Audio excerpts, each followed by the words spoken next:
How Spain's PM is opening the country's door to illegal migrants. Published by the Telegraph. Socialist Pedro Sanchez also hopes to make it easier for failed asylum seekers to get jobs as he doubles down on progressive policies. Spain's Prime Minister intends to grant an amnesty to 500,000 illegal migrants, which will allow them to become residents. Pedro Sanchez also hopes to pass legislation to make it easier for failed asylum seekers to get jobs.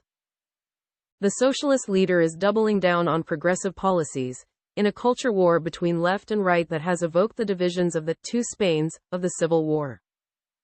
Since first defeating Spain's conservatives in 2018, Mr. Sanchez has extended transgender rights, adopted net zero initiatives and introduced a consent-based rape law known as "Only Yes Means Yes."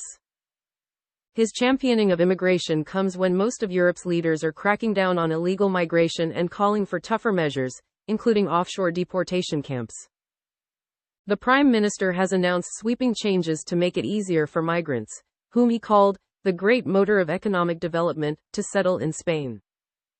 Legal requirements will be eased for failed asylum seekers, who will be able to apply for work papers after 6 months of residing in Spain, according to a draft of the reform revealed by the newspaper El País. His government will also back a legislative initiative that will give residency to 500,000 illegal immigrants currently without papers in Spain. Amid a 40% uptick in migrant boat arrivals in Spain's Canary Islands, with close to 40,000 people reaching the archipelago so far this year, a recent opinion survey showed that immigration had become more of a worry, with 30% of people placing it as one of Spain's major problems. But Mr. Sanchez, whose coalition rules in a minority thanks to support from Basque and Catalan separatists, believes he can shore up his leftist base by casting Spain's center-right as allies of the far-right and anti-migrant Vox. In a major speech, Mr. Sanchez drew parallels between the victims of the Franco era escaping Spain in boats and African migrants fleeing war and failed states today. "We Spaniards are the children of emigration. We're not going to be the parents of xenophobia," he said, accusing the main conservative opposition People's Party, PP, of pandering to Vox. Astrid Barrio, a political scientist from Valencia University, said, "Sanchez's position on immigration is consistent with the one he has maintained since his arrival in power.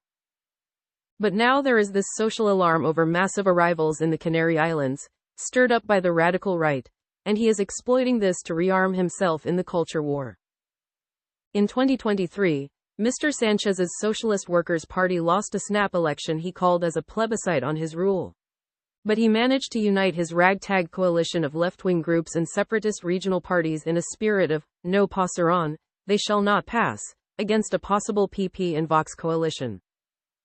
In Europe, Mr. Sanchez is leading opposition to the growing support for return hubs outside EU territory for failed asylum seekers, which was inspired by Italian Prime Minister Giorgia Meloni's migrant processing deal with Albania.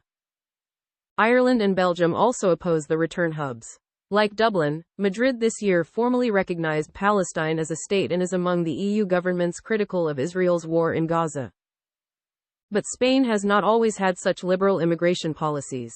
In 2005, another socialist prime minister, José Luis Rodríguez Zapatero, put a double 6-meter fence around the Spanish North African territories of Ceuta and Melilla in a bid to stem migratory movements mainly from West African nations across Europe's southernmost borders. Blanca Garces, a senior research fellow at the Barcelona Center for International Affairs think tank, said, "Spain's position is mixed. It is a total exception within Europe in its policies of regularization for migrants who are in the country illegally, but when it comes to tough borders it was a pioneer with the border fences built around Ceuta and Melilla. It's not about whether immigration is good or bad, but about managing immigration properly. The labor market attracts immigrants to precarious jobs, and if you then have a saturated housing market and overloaded social services like Spain's, conflict will develop."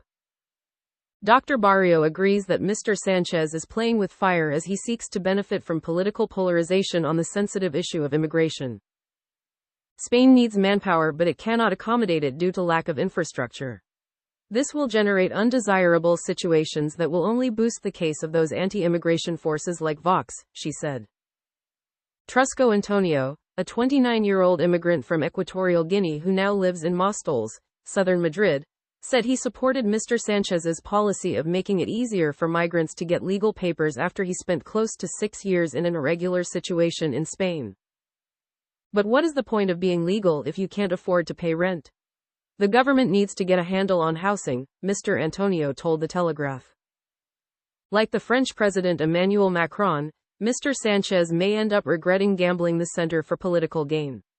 Mr. Macron's gambit of calling a snap summer election to halt the march of the far-right national rally led to him being saddled with a conservative government.